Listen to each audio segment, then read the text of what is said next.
I meant to get to this earlier, but it seems like we're down to the end, and so it may be the last thing we hear from anybody here. But I want to talk to Armand. I've made references before, which may have sounded kind of silly, about Armand's troubles, his difficulties, keeping it together now. A lot of you already know, but I want Armand to describe the recent catastrophe at the brewery. It happens in the Drie Fonteinen that 16 May, when I was going to my warehouse where I stock all my bottle conditioned beer. I opened the door and I was feeling like a sauna. What happens, a thermostat didn't function anymore. My heating system, which I need for heating my groceries, means that I have a temperature control from 16 degrees and not more or less than that.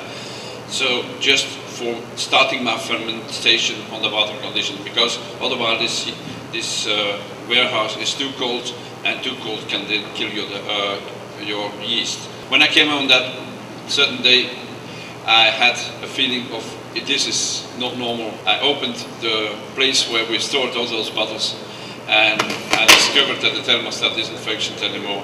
And we discovered a total stock from about 60,000 bottled conditioned beers were heated to nearly 60 degrees Celsius. When I discovered that, I just took a big risk to stop the engine for the heating, because meanwhile bottles exploded around my head, and thank God I'm not being hurt by that. You can imagine that if you see your best products going on in such a catastrophe, I became like crazy, and I think I immediately phoned to my wife, to Lily, and I said, the first words was, I'm bankrupt, I'm bankrupt, I'm bankrupt. So Lily, she was still sleeping, it was 7 o'clock in the morning, so she came as quick as possible. 10 minutes later she was there, and she had maybe the best words she could say at that moment. She was shaking me very hardly because I was crying and crazy. She said, Armand, you don't have a bad disease, we can work tomorrow. And that was her reaction. After that, I have to say that this evening, and I have the opportunity to thank Frank Boon here, I phoned to Frank Boon, and it's really, really rare that he takes the phone on Saturday, but normally you can get contact with him. And he answered on the phone, and I was just crying and just like crazy, telling what had happened, and he came, and Frank tried to calm me a little bit, and just the thing is that at that moment I had to pay a lot of money to Boon, because more and more we bottle at Frank Boon's brewery. Had to pay the bottling and had to pay the wort. So in that way, when I saw all my groceries gone, and I certainly thought I didn't have no more money, there was a big gest for Frank Boon to persuade me to continue, to make me continuation, because if I'm here, thanks to that man.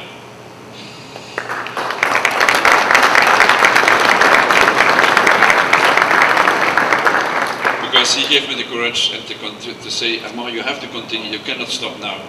And then we took us very quickly, we had some samples with some experiences. And like I am on this religious school in Brussels, on Sunday morning I telephoned to the teacher over there. I said, I have this big catastrophe, can we do something with us?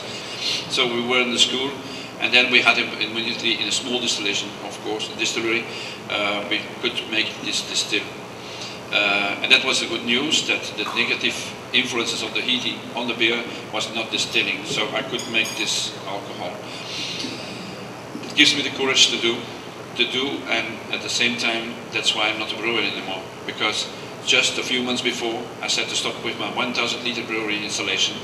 I said to my friend Willem van Arenwegen, you can sell your material, I will continue. I bought second-hand kettles, 2,500 liters, so I could brew the double capacity. And the guy who bought that brewery installation, part of the brewery installation, proposed me a lot of money for the rest of the installation. So I sold everything. I'm not a brewer anymore, and I don't have any material except the few kettles I bought before. So it was a second catastrophe. So losing my brewery, I'm very passionate, and I think all the brewers were. If you have craft brewer, you are passionate. It's for everybody. You're American or you're Belgian. It's always the same for everybody. So I didn't have so immediately that courage anymore to continue.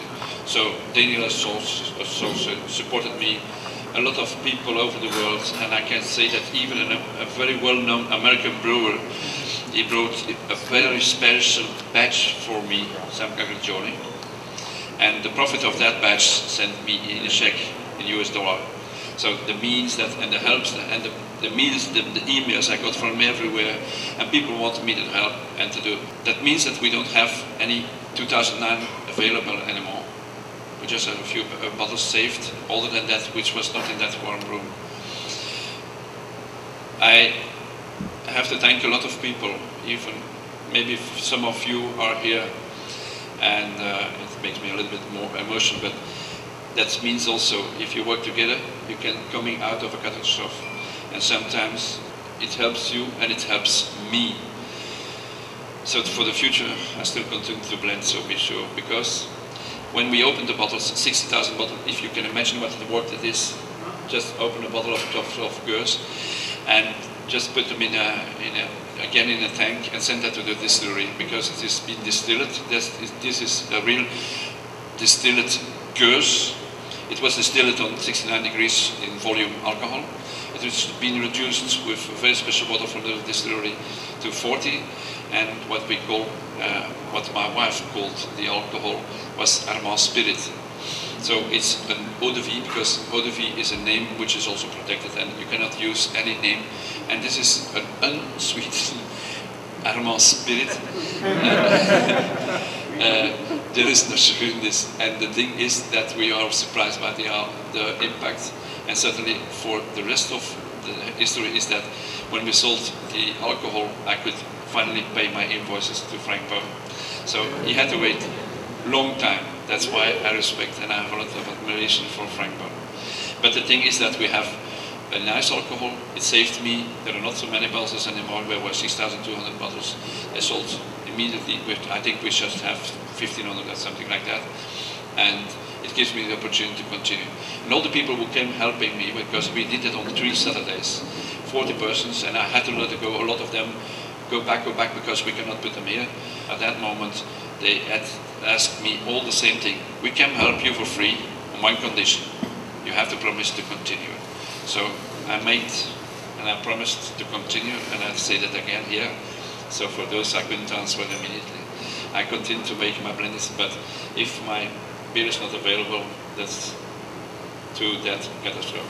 But the passion is still there.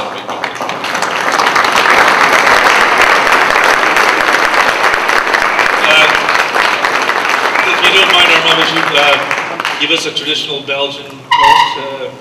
Yeah. So I give a toast, first of all, to Philadelphia, to the Philadelphia Beer Week. I give a toast, certainly, to our importers today here, who just helped us and bring the beer over here. And like I say, it's not so easy bringing a Belgian beer here. I give a toast to my colleagues and all the brewers in the world who make good stuff. Thank to you all who love the beer.